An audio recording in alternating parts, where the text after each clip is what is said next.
That's a difference in this election. That's a choice in this election. I want to make sure we've got the best education system in the world.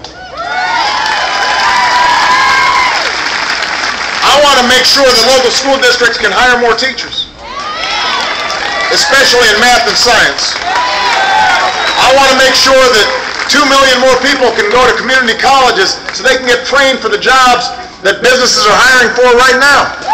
And I want to keep pushing on colleges and universities to lower tuition so every young person can afford to get a higher education.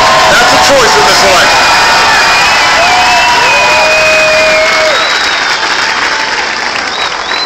Governor Romney wants to end the tax credits for wind energy. Wind energy creates 7,000 jobs in Iowa. 7,000 jobs. Governor Romney said these new sources of energy are imaginary.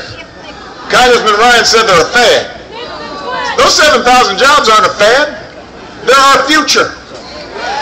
We should stop giving $4 billion a year in taxpayer subsidies to the big oil companies that are already making money and help create homegrown source of energy that put Americans back to work and help free ourselves from dependence on foreign oil.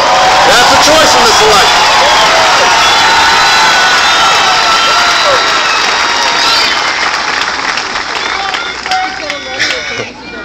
In 2008, I said I'd end the war in Iraq, and I did.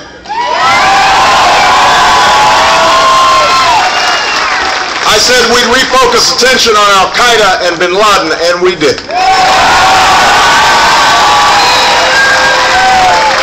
We've set a timeline to end the war in Afghanistan.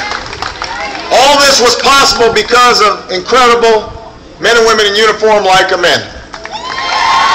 So now we've got an obligation to make sure that our VA and all our services are doing what we need to do for our veterans now that they're coming home. But part of that is also taking some of the savings after a decade of war and using them to put folks back to work doing some nation building here at home. Let's rebuild some roads and some bridges. Let's create a Veterans Job Corps so they can get jobs as firefighters and cops in communities that need them. That's the America I want to build. That's a choice in this election.